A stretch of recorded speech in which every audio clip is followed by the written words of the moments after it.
Eu fui convidado para falar para a turma de jornalismo do último semestre da UNB, Universidade Federal de Brasília. E um aluno me perguntou quais são os pilares do jornalismo. E eu,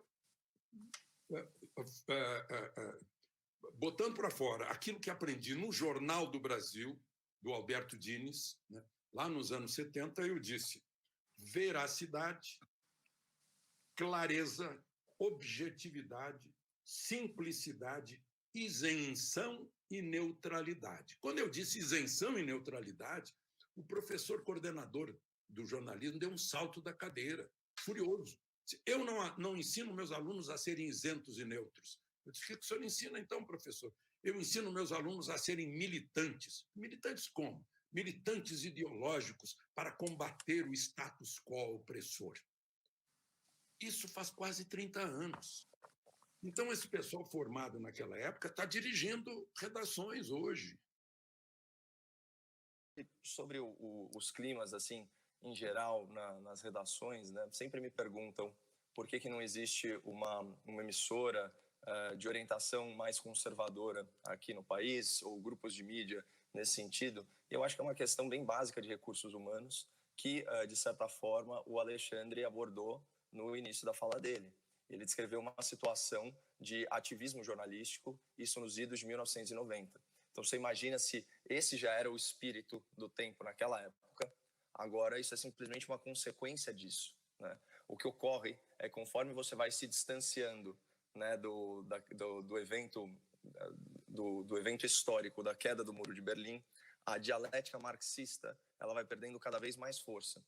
E ela é simplesmente repaginada. Então, se antes a luta entre opressores e oprimidos ainda se dava no campo da luta de classes, ou seja, do burguês contra o proletariado e esse tipo de coisa, agora mudou um pouquinho o paradigma. Eles criam grupos identitários e aplicam essa mesma lógica dialética, né, para questões raciais, étnicas, de gênero, de idade, enfim, qualquer divisão que eles possam explorar, eles vão explorar numa lógica sempre do nós contra eles. E também seguindo a máxima leninista, né, do xingue do que você acusa, do que você faz, quando você se contrapuser a esse argumento, ele vai falar que você estimula a polarização, como se isso fosse um sintoma de radicalismo, quando a gente sabe muito bem que, por definição, certo e errado estão em polos opostos. É muito importante lembrar que o progressismo, o que é o progressismo? O que define isso? E por que ele é um ismo, né? Ou seja, a própria palavra já traz consigo a noção de vício, né, e não de virtude. O que é o progressismo? Ele, acima de tudo, isso tem que ficar muito claro, ele é um desdobramento de uma visão elitista de mundo. O que é a visão elitista? É aquela na qual uma pessoa ou um grupo acha que a sua visão da realidade é superior à visão social. Então você se torna um engenheiro social quando você é um progressista. Você quer que o mundo se adeque à sua visão para ele. E você para de considerar, certo, a opinião, principalmente a opinião majoritária da sociedade em que você vive. Então, você se antecipa à transformação social. Quando você tem, por exemplo, uma mentalidade conservadora, você observa os comportamentos sociais e, a partir deles, você cria uma norma jurídica. Quando você tem uma visão progressista, elitista, você, por meio da norma, tenta modificar o comportamento. Isso no campo do direito. No campo da academia e no campo da cultura, você começa a doutrinar as pessoas, né, para normalizar determinados comportamentos. Você começa a criar condutas de linguagem, né? E aí aqui vem a linguagem do politicamente correto. A gente tem que tomar muito cuidado, né, na imprensa para não ofender a hipersensibilidade de ninguém. Aí você começa a ter patrulha em relação a palavras cuja etimologia não tem uma conotação necessariamente negativa. É o caso da palavra mulato, é o caso da palavra denegrir e esse tipo de coisa. E já que a gente falou aqui do caso da editora do New York Times, que não aguentou essa cultura do politicamente correto, essa ditadura mesmo do politicamente correto, o que me chama muito a atenção é a quantidade de jovens estudantes de jornalismo que me procuram quase às escondidas, né, para falar que, enfim, acompanham o meu trabalho, que admiram o meu trabalho, mas como eles se sentem cerceados, né, na sua livre manifestação de pensamento ao externar essas opiniões no ambiente acadêmico, né? Porque realmente nós temos aqui opiniões contramajoritárias dentro da bolha.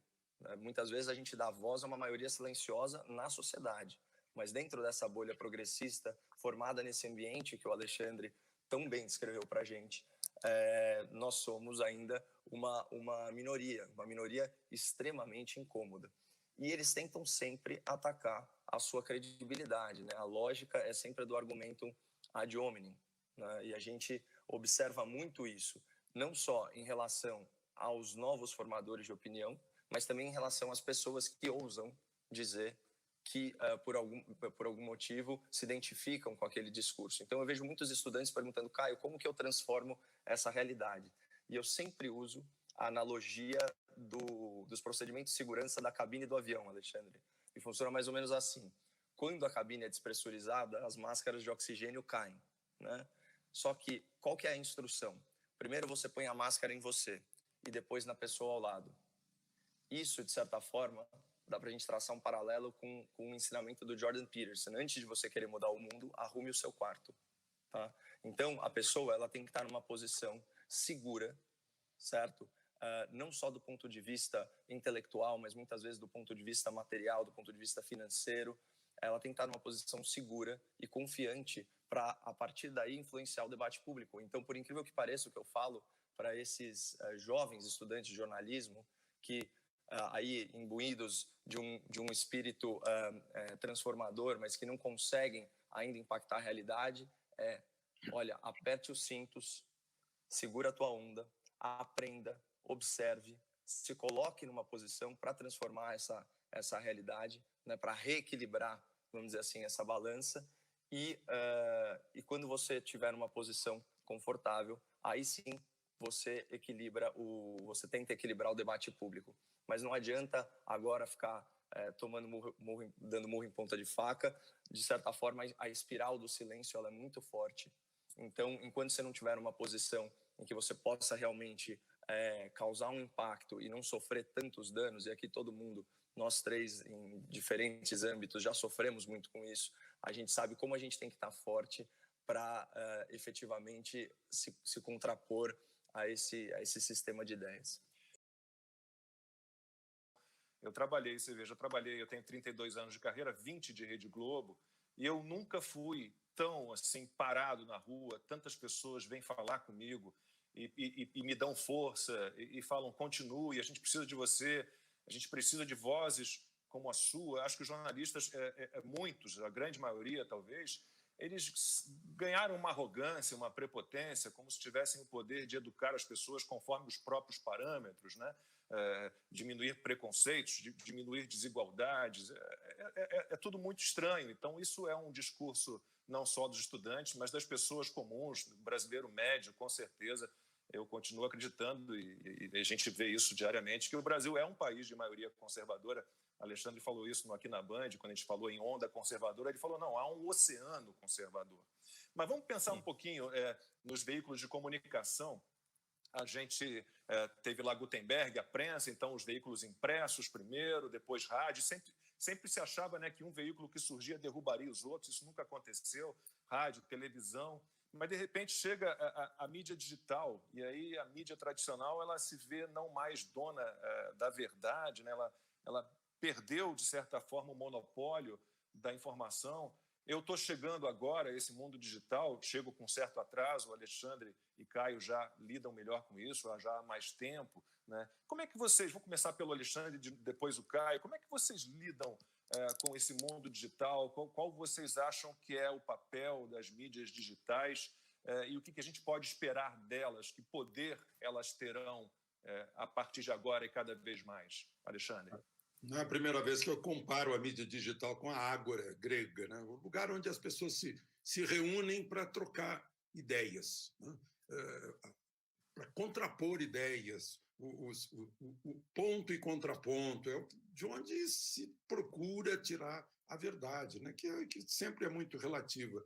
Eu acho que é a democratização, né? Do sistema de informação de massa. Eu não consigo chamar que é meio de comunicação, embora eu tenha sido formado na Faculdade dos Meios de Comunicação, porque comunicação vai e volta. E não era assim, só ia, era só informação. Eu nunca tive retorno daquilo que eu falava na televisão. Eu não estava vendo como a pessoa estava me recebendo. Hoje eu vejo. Hoje eu falo 10 minutos no meu canal e depois vou espiar, né? Aprender com as reações, com as respostas. Né? Vai e volta. Isso é muito bom. Né? É um instrumento democrático. Já o outro lado, a mídia tradicional, complementando ou indo um pouquinho além do que o Caio falou, né? Eu diria que nós, jornalistas, que nos achamos donos da verdade, nós somos muito arrogantes, nós nos tornamos juízes, nós temos a capacidade de rotular todo mundo, isso é um ato de juiz, né? Nós nos metemos numa redoma, na redoma da redação e das nossas relações, dentro de uma torre de marfim. Estamos num apartheid, né? Nós nos apartamos do povo, nós não sentimos o que... Não entramos ali no ônibus, no shopping, nas ruas, conversando com as pessoas, a gente acaba fechando um círculo de relações só entre nós, então nós falamos sempre a mesma coisa, né? A gente não se abriu, e a rede social obriga a essa abertura, né? Você se amplia, você tem as pessoas com quem convive digitalmente, assim como a minha convivência com o Caio até agora é só digital, né, Caio? A gente não Só se digital. encontrou pessoalmente ainda, né? Mas o mundo digital está propiciando isso, um bate-papo como esse agora, com milhares, centenas de milhares de pessoas nos acompanhando, né? E certamente dando retorno para a gente, respondendo. Então, eu acho que é muita democratização da informação, o que é propiciado pela rede social, né? Tem lá o fake news, mas compete a todo mundo. Eu digo, olha, receba a notícia com os 4 pés atrás. Só um não basta, nem 2. Né? E vai investigar. Vai lá para o Dr. Google imediatamente saber se isso é verdade ou não é. Né? Ouviu falar da editora do New York Times que saiu, o pessoal aí já está consultando para saber o nome dela, o que foi que aconteceu. É super rápido. Olha, e fake news, eu vou te contar um negócio, a gente encontra em mídia tradicional em grandes quantidades. Desde o disco voador na Barra da Tijuca, na revista Cruzeiro, que tinha 800 mil exemplares.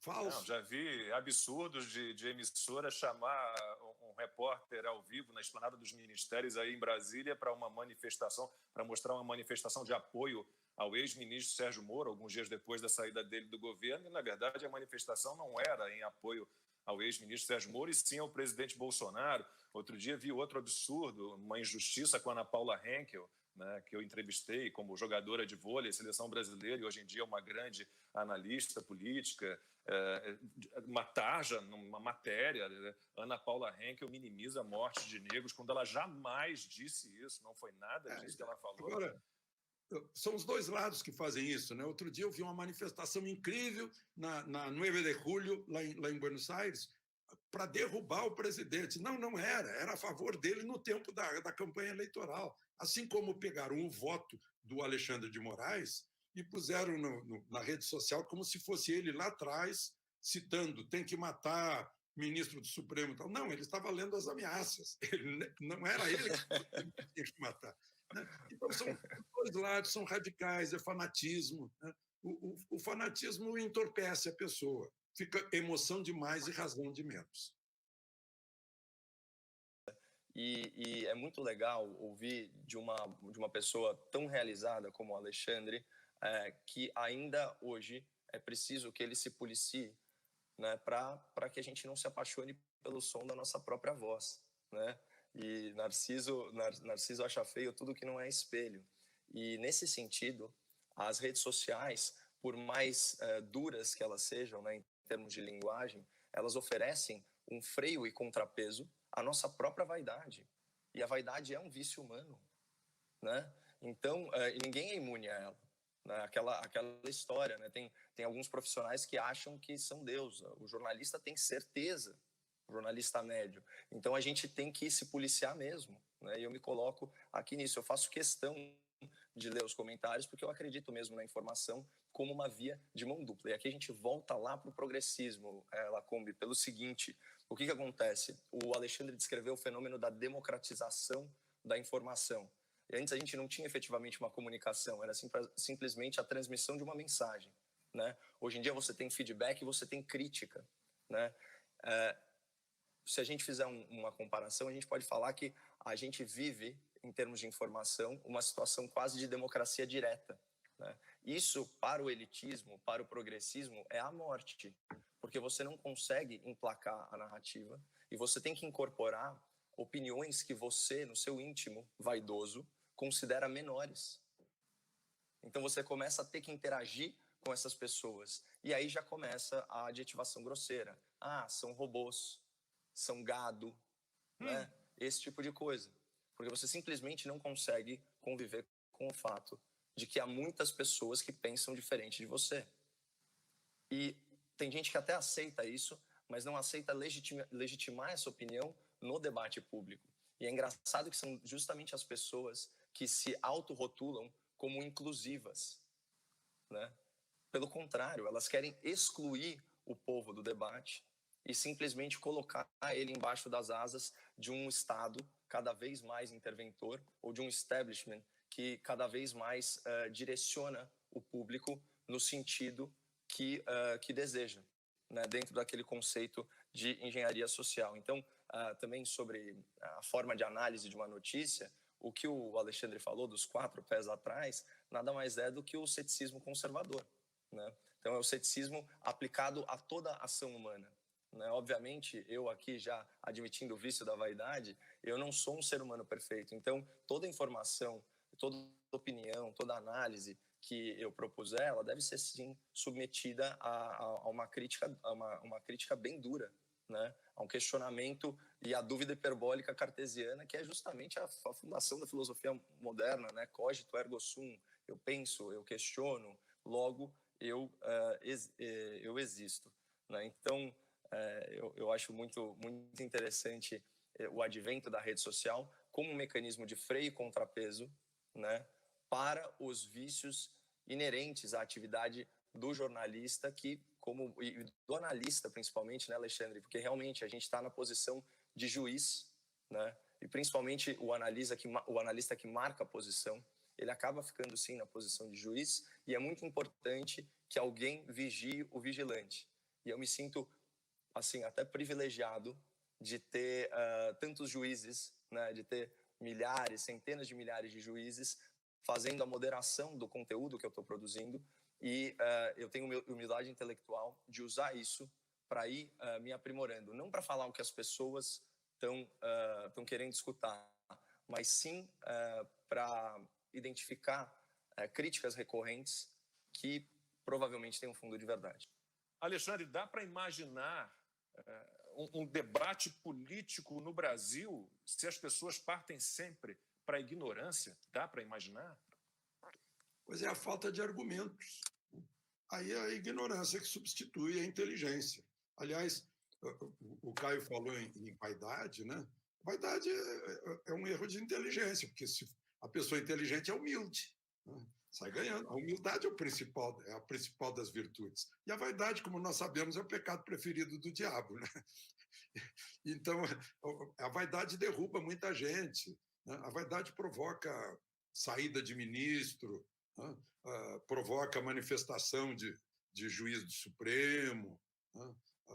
A vaidade é muito forte quando a pessoa fica deslumbrada com as luzes, né? Com as lentes, e aí se perde. Mas aí, voltando aí ao debate, a falta de costume, né? Embora tenha havido debate o tempo todo no futebol, mas na política não houve. Nós tivemos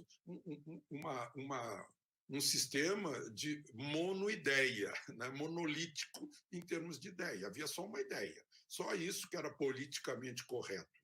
Aliás, voltando ao politicamente correto, essa ditadura, a minha teoria, Caio, é que a culpa é do Kremlin, que fechou, né? Fechou para os bolcheviques. E aí tiveram que inventar outra coisa, né? O Freud pode explicar isso, ficaram sem matriz. E aí matriz Havana, não dá. Matriz Caracas também não dá. Né? Então, vamos lá, vamos inventar coisas pela cor da pele, pelo sexo, por tudo isso. Né? Trocamos até a língua portuguesa. Né? Eu queria contar para vocês aí, porque eu acho que o episódio foi divertido. Eu estava mediando um debate no Centro Cultural Ulisses Guimarães, aqui de Brasília, com a então ministra das Mulheres de Dilma.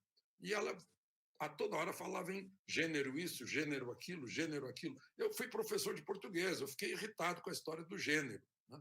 E disse, ministra, desculpa, essa cadeira em que a senhora está sentada é do gênero feminino. O sapato que eu estou calçando é do gênero masculino, mas a senhora é do sexo feminino e eu sou do sexo masculino e, como dizem os franceses, vive la différence. O auditório todo aplaudiu, né? E ela ficou sem graça. Então, o auditório todo estava pensando como eu, mas ficava calado. Ela estava achando que, na elite intelectual em que ela se colocava, que ela estava lá dando lições para as pessoas. Né? Mas eu costumo, quando chego num hotel e está escrito gênero, eu ponho humano. Sou do gênero humano, mas do sexo masculino, pô. Então, desculpe, mas não vou mudar. A linguagem é demais. Né? A língua é a língua portuguesa. Ontem eu vi na nota do Gilmar Mendes, não sei o que, nós enquanto pessoas... o senhor vai deixar de ser pessoa? Nós, enquanto pessoas, esse enquanto aí é bem típico, né? A gente conhece o jargão. Né? Então, criaram até uma língua, a nova língua lá do George Orwell. Né? Então, aliás, a Revolução dos Bichos nunca esteve tão atual a isso. O pessoal da Pocilga está ativo.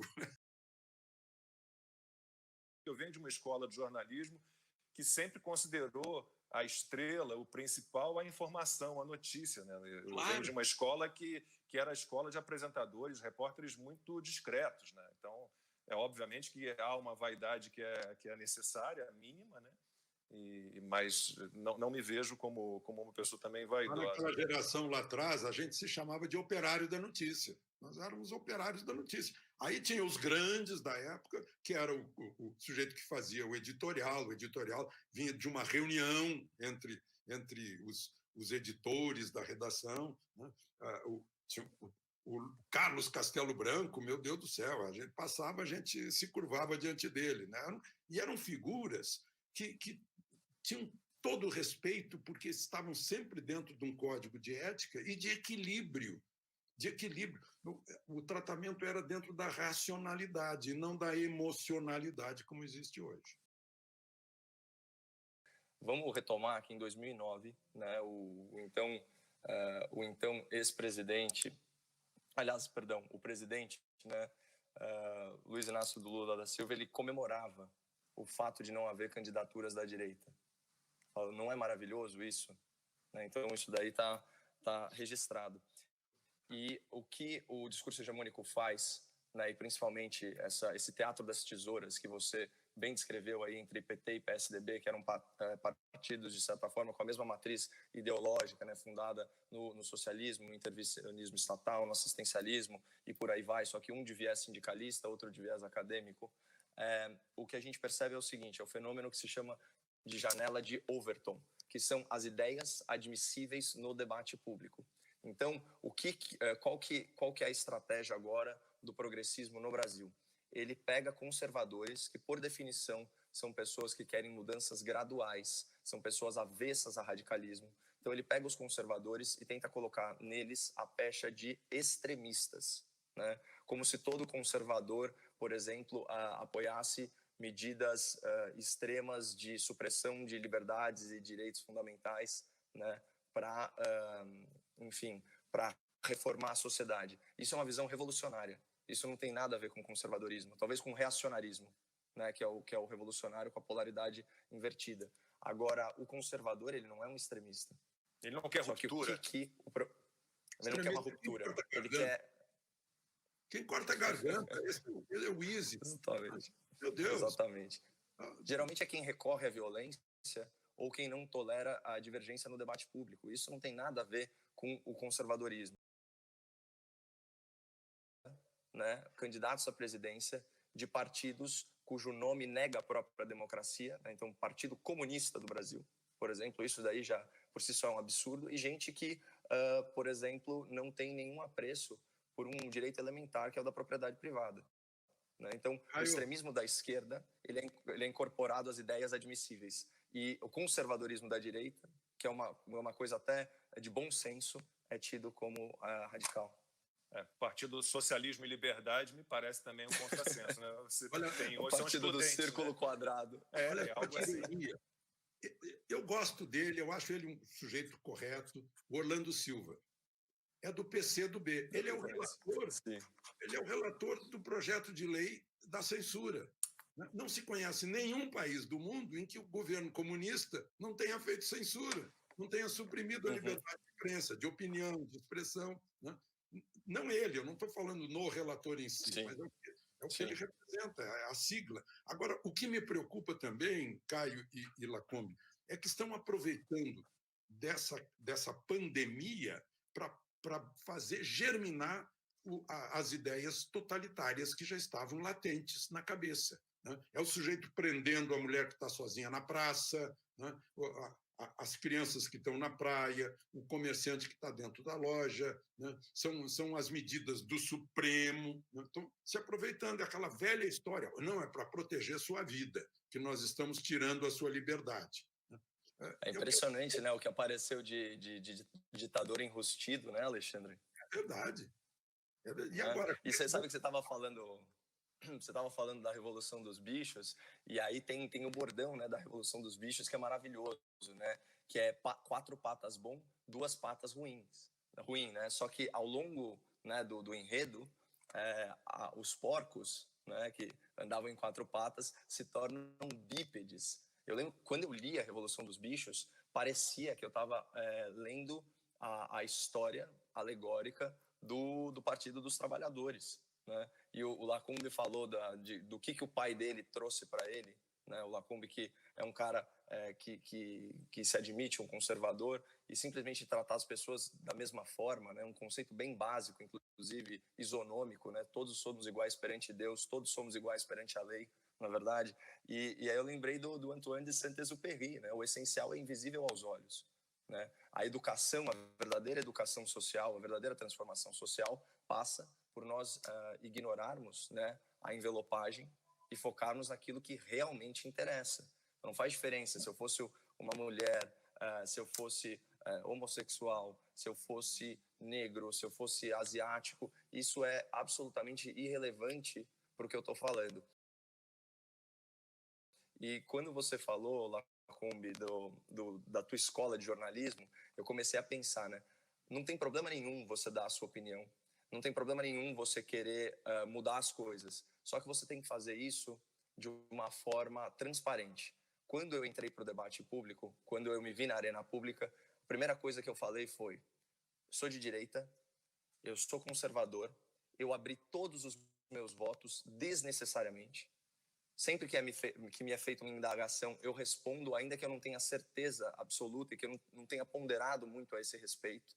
Até porque eu tenho humildade depois para me retratar e para mudar de opinião. Para mim, isso é sintoma de inteligência, não sintoma de fraqueza intelectual, né? E aí eu estava pensando o seguinte: se a sua vocação é contar uma história, é relatar uma história, trabalhe na imprensa, vire jornalista. Se você quer criticar a história, vire um analista, um comentarista. Se você quer participar, se você quer modificar a história, então você que se torne político. O problema é o seguinte: não dá para a gente usar o jornalismo, né, de forma a tentar fazer com que a notícia modifique o fato, né? Eles tentam usar a notícia, ou seja, o relato, para modificar o fato. Não é assim que funciona. A gente tem que relatar os fatos para as pessoas tirarem as suas conclusões. Então, o problema é justamente isso, essa falta de transparência com o interlocutor, com o grande público da atual imprensa, que usa o fato como um bem acessório na comunicação, sendo que ele deveria ter o protagonismo. O pai do Rodrigo Maia, o César Maia, usava muito o termo factoide. É como um fato, mas não é o fato. É parecido com o fato. É o fato embrulhado de forma diferente. E outro dia encontrei um neto do Zezinho Bonifácio, que foi uma das grandes lideranças da Câmara. E contei para ele a seguinte história que eu presenciei. Zezinho contou: eu não vou responder a perguntas tolas, porque vocês me fazem perguntas tolas, e aí eu dou respostas tolas, depois vocês editam, e fica parecendo que o tolo sou eu. Mas olha só. Até o uso das palavras alheias, né, tem que ter algum critério ético, né, respeitar o que a pessoa quis dizer com aquilo. Né? Sim.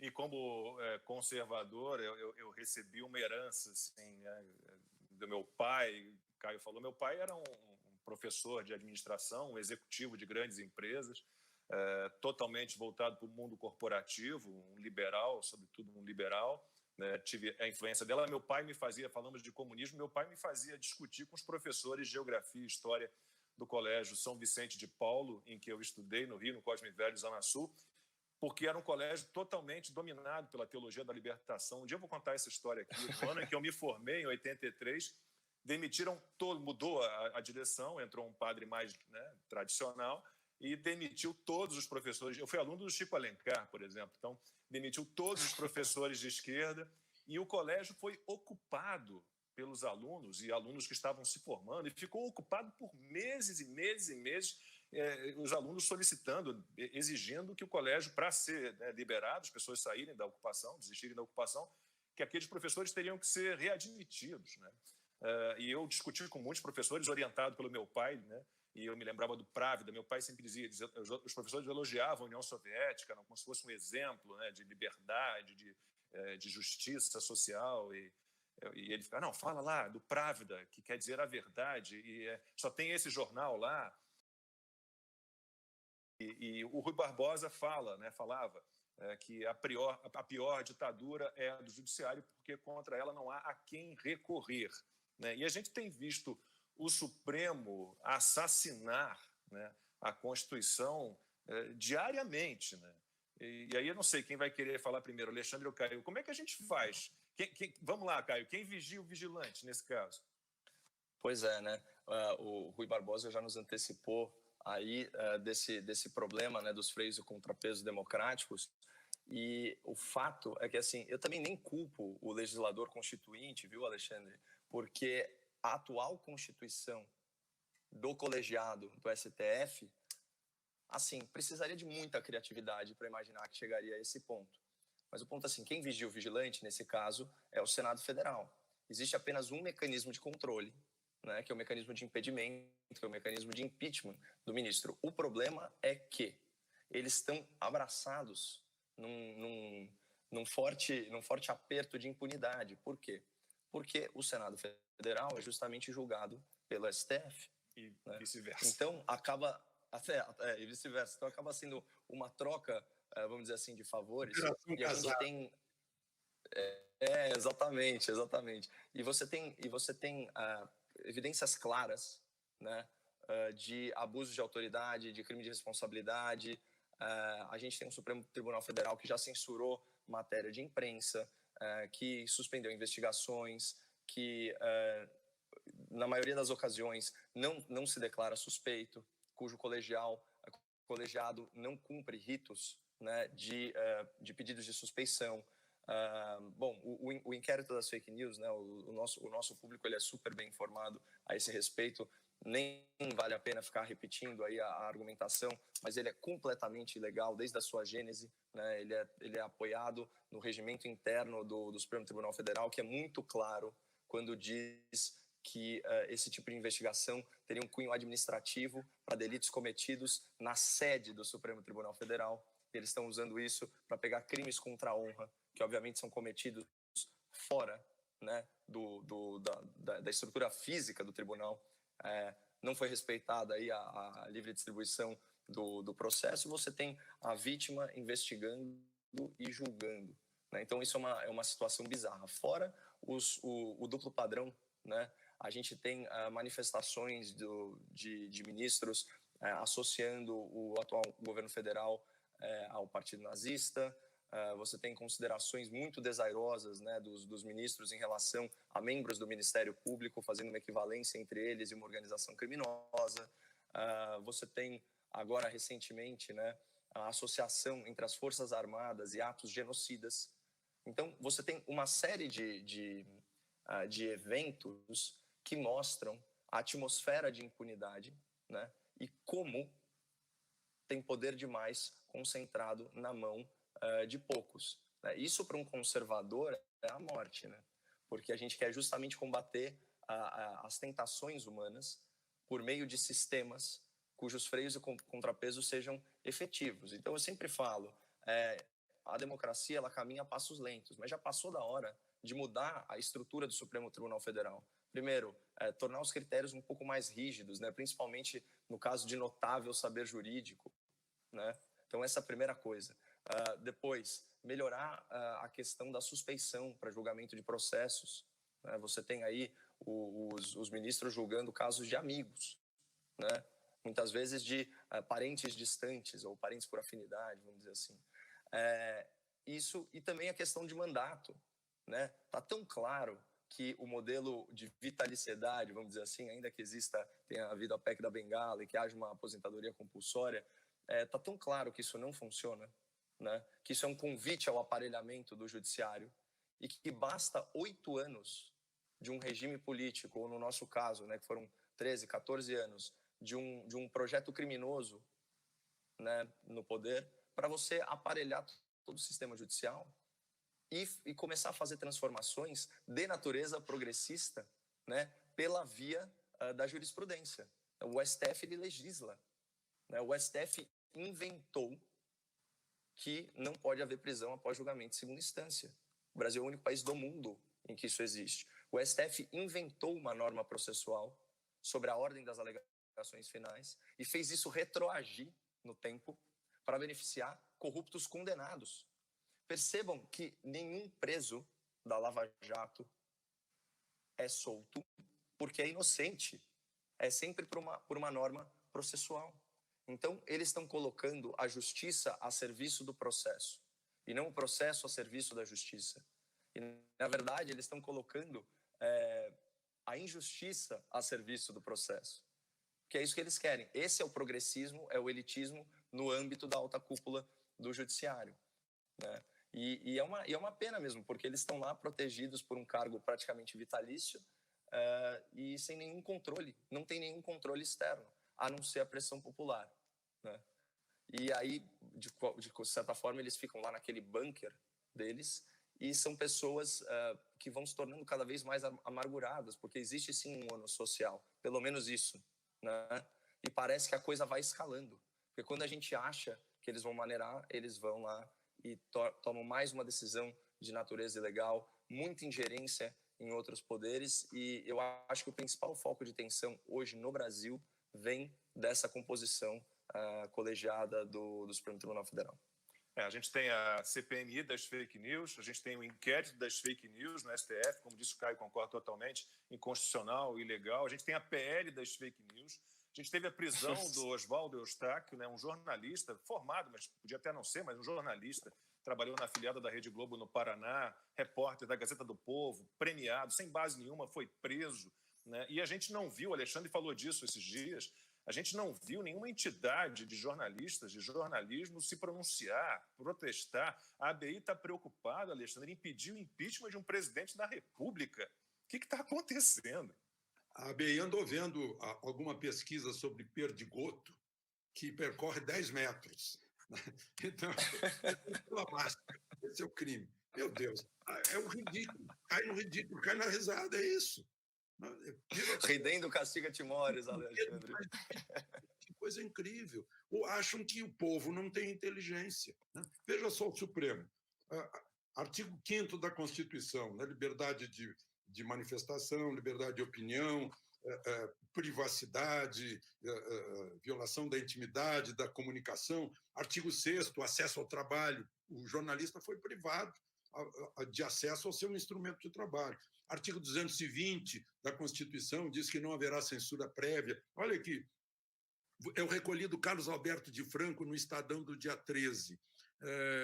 Diz assim, onde for possível a censura prévia se esgueirar, se manifestar, mesmo que procedente do Poder Judiciário, não há plenitude de liberdade de imprensa. Quem disse isso? O ex-ministro do Supremo, Aires Brito. Aí eu fico pensando, ex-ministros, o que diriam desse Supremo de hoje? Eu fico me perguntando, afinal, o presidente Michel Temer é um jurista, né? E foi ele que indicou o Alexandre de Moraes. Eu fico doido para perguntar para Michel Temer o que ele acha, né, da sua indicação, do desempenho, porque a coisa é tão óbvia, né? O Supremo está demonstrando que um regimento interno é mais forte que a Constituição. E o Supremo é que é o intérprete da Constituição. É coisa de Kafka, é um absurdo.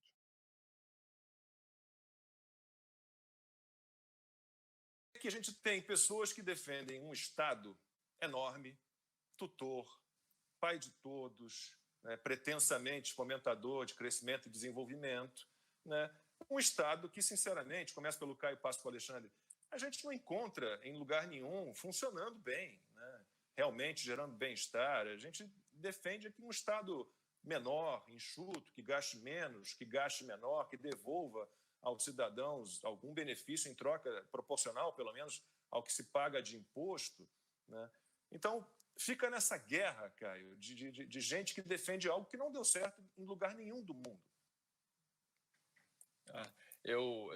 Hoje eu estou muito inspirado aí com música popular, né? Uma vez eu citei o Cazuza, com certeza eu fiz ele se revirar um pouquinho, mas eu falo assim, a esquerda é um museu de grandes novidades, né?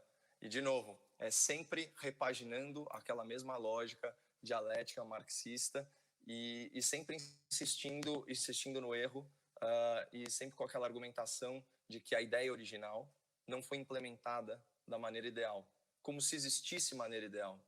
Quando a gente pensa que a esquerda ela idealiza uma utopia, é muito importante a gente ir na raiz etimológica dessa palavra, né? Utopos é o não lugar. Então, é uma palavra criada para designar aquilo que, por definição, não existe, né?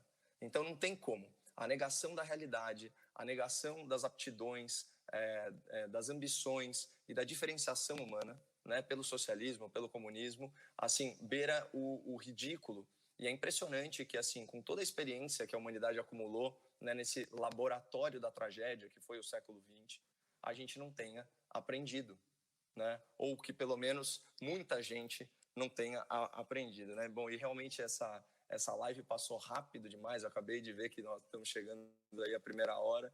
Outro poeta dizia que só o que é bom dura tempo bastante para se tornar inesquecível, mas então que seja infinito enquanto dure aí essa nossa live.